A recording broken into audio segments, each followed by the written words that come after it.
भारतीय ज्ञान परंपरा की इस विशेषतम श्रृंखला में आज मैं उपस्थित हूँ आप सभी के लिए एक ऐसे दर्शन के साथ जिसने ज्ञान परंपरा में अपना सर्वोच्च शिखर पर स्थान प्राप्त किया।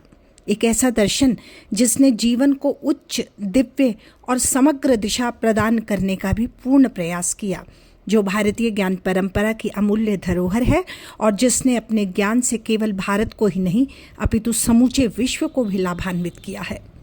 ये दर्शन केवल मात्र एक आध्यात्मिक सिद्धांत नहीं है, बल्कि जीवन जीने का एक दर्शन है जो मनुष्य को उसकी पूर्ण संभावनाओं तक पहुंचाने का मार्ग देखता है। तो आइए बात करते हैं आज की इस विशेषतम श्रृंखला में अरविंद घोष के दर्शन की, जिसने भारतीय आध्यात्मिकता को भी एक साथ समग्रता के साथ लिया और दूसरी तरफ आधुनिक विचारधारा को भी पूरी गहनता और समन्वयवादी स्वरूप के साथ अपनाया। बिल्कुल इसी दर्शन को पूर्ण योग के नाम से भी जाना गया। तो आइए जानते हैं अरविंद के दर्शन की मुख्य विशेषताएं। पहले बात करते हैं पूर्ण योग पर। आखिर अरविंद के इस प्रमुख सिद्धांत या दर्शन की इस सबसे पहली विशेषता पूर्ण योग है क्या, पहले उसके बारे में जानते हैं। पूर्ण योग एक ऐसा योग है जो मनुष्य के संपूर्ण व्यक्तित्व पर, उसे उन्नत बनाने पर अपना जोर देता है, यानी कि शरीर, मन, आत्मा तीनों का समन्वित विकास हो। और इस योग का उद्देश्य आत्म मोक्ष प्राप्त करना नहीं है, बल्कि उससे भी ज़्यादा अपने जीवन को दिव्य बनाना है। इस पूर्ण योग में भक्ति का, ज्ञान का, कर्म का, तीनों का समन्वय कर कर देखा गया है। एक ऐसा समन्वय जिससे मनुष्य अपने अंदर छिपी हुई जो दिव्य शक्तियां हैं उसको जागृत कर सकता है। और इस योग के अनुसार ये माना गया है कि संसार त्याग करने लायक नहीं है, वो त्याज्य नहीं है, बल्कि करना क्या है, हमें इसी संसार में रहते हुए अपनी आत्मिक उन्नति करनी है और अपने अंदर की जो दिव्य चेतना है उसे जागृत करना है, उसे जगाना है। दूसरी बात करते हैं हम इस दर्शन से विशेष ब्रह्मांड की। तो ब्रह्मांड में अरविंद 4 चीज़ें देखते हैं: पदार्थ, जीवन, मन और अतिमन। और इस चारों चीज़ों को वो जोड़कर देखते हैं चेतना के विकासवाद से। तो इस दर्शन में आगे बढ़ने से पहले दूसरे पड़ाव पर हम पहले जानेंगे आखिर चेतना के विकासवाद का अर्थ क्या है। जी हाँ, संसार और मनुष्य की चेतना धीरे धीरे विकसित होती है। अगर आसान शब्दों में ये कहूँ तो कहने का भाव ये है कि पहले केवल जड़ पदार्थ हुआ करता था, ऐसा माना जाता है। पहले केवल जड़ पदार्थ था और फिर उसमें जीवन उत्पन्न हुआ। फिर जीवन उत्पन्न होने के बाद सोचने की शक्ति अर्थात मन विकसित हुआ और इन तीनों के साथ आगे चलकर मनुष्य उच्चतम चेतना यानी कि अपनी सुपर माइंड की अवस्था की तरफ बढ़ जाता है। यानी कि चेतना का जो ये विकासवाद है, पहले पदार्थ को उत्पन्न होता हुआ दिखाता है, पदार्थ से जीवन बनता है, जीवन से मन विकसित होता है और मन से अतिमन मतलब कि सुपर माइंड, इस तरफ व्यक्ति का सफ़र बढ़ता है। और यही चेतना का एक क्रमिक विकास है, यही विकास की प्रक्रिया है जो मनुष्य को अपनी मनुष्यता से युक्त करके दिव्यता तक की तरफ ले जा सकती है। अब हम जानते हैं सुपर माइंड। सुपर माइंड का सिद्धांत आखिर है क्या। हालांकि अरविंद ने सुपर माइंड को चेतना की सर्वोच्च अवस्था माना है। कहने का अभिप्राय ये है कि एक ऐसी जगह जहाँ ज्ञान, सत्य और शक्ति ये तीनों मिलकर एक हो जाते हैं। आसान शब्दों में समझाने के लिए मैं इतना ही यही कहूँगी कि सुपर माइंड जो है वो एक ऐसी स्थिति है जिसमें मनुष्य अपने सामान्य मन से तो ऊपर उठ जाता है, यानी वो छोटी छोटी इच्छाओं को, छोटी छोटी बातों को, छोटे छोटे संकोच को छोड़ देता है। वो अपने सामान्य मन से ऊपर उठ जाता है और एक दिव्य चेतना को प्राप्त करता है। उसके अंदर सत्य का एक अनुभव पैदा हो जाता है। वो ना तो किसी तर्क से, ना वितर्क से, ना कुतर्क से वो प्रभावित नहीं आता, वो सत्य को महसूस कर सकता है। और इन चीज़ों के आने से व्यक्ति के अंदर ज्ञान पैदा हो जाता है, उसमें एकता का भाव और दिव्यता के भाव का अनुभव उसे होना शुरू हो जाता है। तो यानी सुपर माइंड मनुष्य की चेतना की एक सर्वोच्च अवस्था कही गई है, जिसमें मनुष्य दिव्य सत्ता के साथ एकाकार करता है। उसे अपने और उस दिव्य सत्ता के अलग होने का कोई आभास ही नहीं बचता। अरविंद का जो ये दर्शन है, ये सर्वांगीण दृष्टिकोण पर आधारित दर्शन है। पहले हम जानते हैं कि सर्वांगीण अर्थात वो समग्रता है क्या, उस दृष्टिकोण में अरविंद ने क्या कहना चाहा है। तो आइए समझते हैं सर्वांगीण दृष्टिकोण को। अरविंद कहते हैं कि मनुष्य और जीवन के हर पहलू का एक साथ विकास करना ही सर्वांगीण दृष्टिकोण है। अर्थात ये एक ऐसा दृष्टिकोण है जिसमें व्यक्ति की केवल आत्मा और मोक्ष ही सीमित नहीं है, अपितु व्यक्ति का संपूर्ण विकास, चाहे वो शरीर का हो, मन का हो, आत्मा का हो, और सबसे गजब की बात यह है कि तीनों का संतुलित विकास, शरीर का, मन का, आत्मा का, तीनों का संतुलित विकास इस सर्वांगीण दृष्टिकोण का अहम पहलू है। इसमें भक्ति की बात भी है, ज्ञान की बात भी है, कर्म की बात भी है, और तीनों के संतुलित समन्वय की बात है। अर्थात अरविंद ये मानते हैं कि जीवन में हम किसी एक पक्ष को नहीं, बल्कि पूरे जीवन को साधना बनाकर हम उन्नति और दिव्यता को प्राप्त कर सकते हैं। इसलिए व्यक्ति को चाहिए क्या? व्यक्ति को चाहिए कि वो भक्ति, ज्ञान और कर्म के बीच में संतुलन स्थापित करे और जीवन के हर क्षेत्र को साधना का अंग ही माने, और धीरे धीरे वो ये स्वीकार करे कि वो संसार का त्याग करने के लिए नहीं आया, अपितु संसार को या फिर संसार में चल रहे अपने जीवन को दिव्य बनाने के लक्ष्य से जुड़ा हुआ है।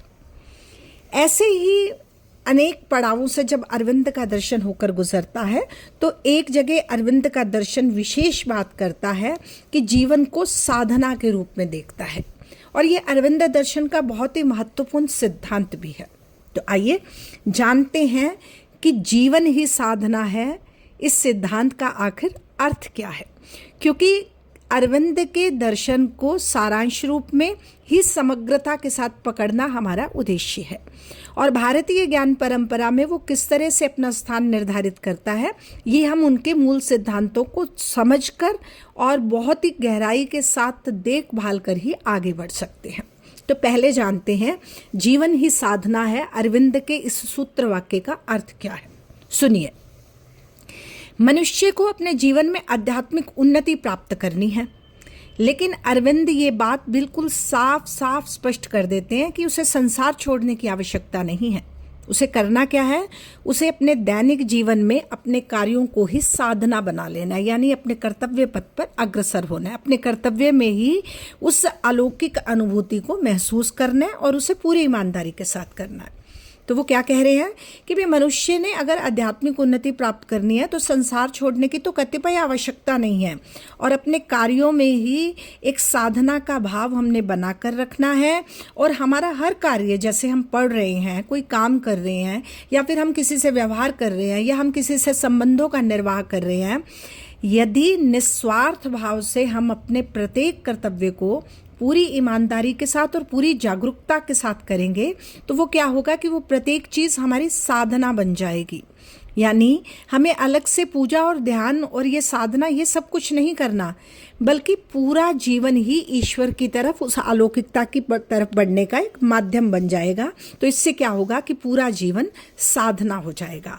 यही है जीवन ही साधना है, इस सिद्धांत का अभिप्राय। कुल मिलाकर संसार में रहते हुए अपने कर्मों को शुद्धता के साथ करना है, अपने कर्मों के प्रति समर्पित होकर हमें अपनी आध्यात्मिक उन्नति करनी है, दिव्यता प्राप्त करनी है, और जीवन में अपने प्रत्येक कर्म को साधना बनाकर अपने जीवन को दिव्य और अलौकिक बनाना है। तो अरविंद ने ठीक इसी तरह से अपने अंदर दिव्यता का विश्वास भी पैदा किया कि हर व्यक्ति के अंदर ईश्वर विद्यमान है, उसका अंश विद्यमान है, और उसके प्रति हमारा सद्भावना, उसके प्रति हमारा भाईचारा, सहिष्णुता, ये सारे भाव हमारे अंदर जागृत होने चाहिए। और ये तब जागृत होंगे, अरविंद का मानना है, जब व्यक्ति केवल अपने नहीं, सामाजिक उत्थान की बात करेगा।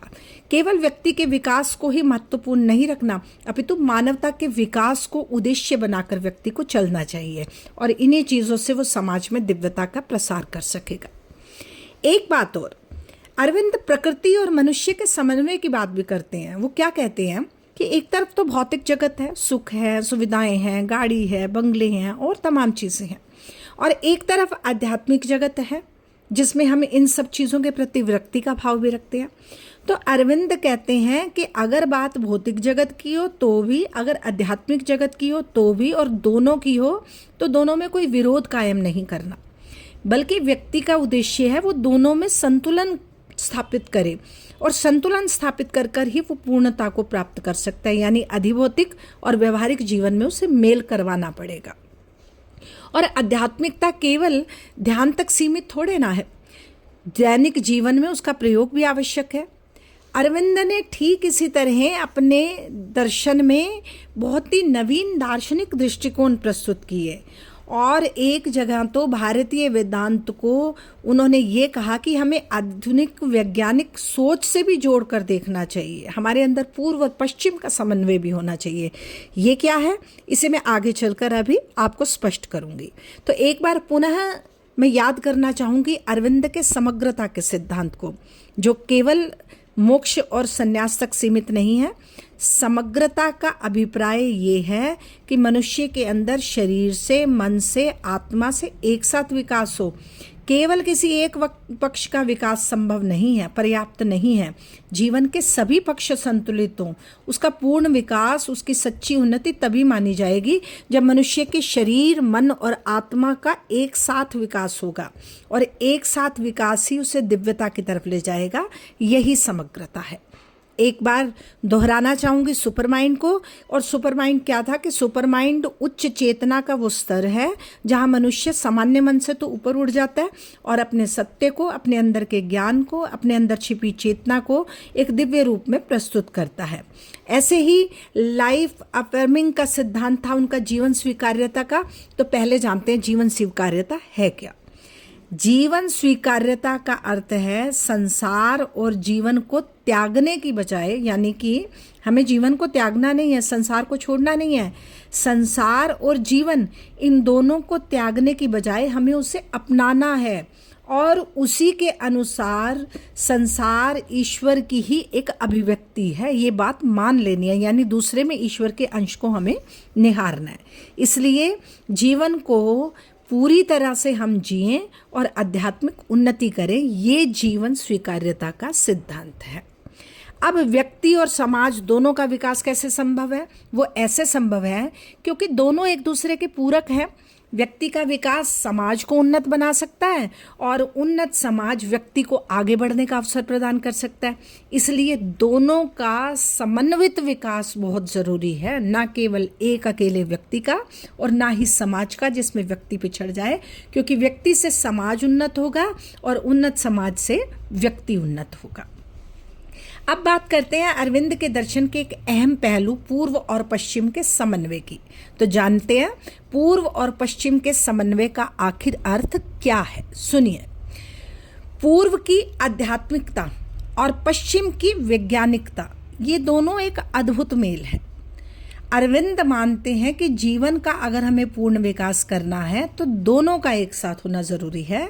यही पूर्व और पश्चिम का समन्वय है। तो अंततः अरविंद के दर्शन पर विचार विमर्श, मंथन, चिंतन करने के बाद हम यहाँ पहुँचते हैं अरविंद के जीवन से एक बार हटकर उनके दर्शन को समग्रता से देखते हुए कि अरविंद का दर्शन जीवन को उच्चता पर ले जाना चाहता है। वो जीवन के अंदर एक दिव्यता पैदा करना चाहता है और उस दिव्यता को समग्रता के साथ दिशा देना चाहता है। अरविंद का दर्शन केवल आध्यात्मिक दर्शन नहीं है, बल्कि ये अपने आप में एक जीवन दर्शन है, और मनुष्य के जीवन में भविष्य में जो संभावनाएं छिपी हुई हैं, ये उन छिपी हुई संभावनाओं को उजागर करने का रास्ता दिखाता है। और इस अगर दर्शन की सबसे महत्वपूर्ण विशेषता हम देखें तो वो ये है कि ये दर्शन संसार को त्यागने के लिए बिल्कुल मना करता है और ये कहता है कि संसार को त्यागने की बजाय हमें अपने कर्मों को शुद्ध कर कर बल्कि अपने अंदर इस संसार में रहते हुए ही दिव्यता के भावों को भरने का संदेश इस दर्शन के अंदर निहित है। धन्यवाद।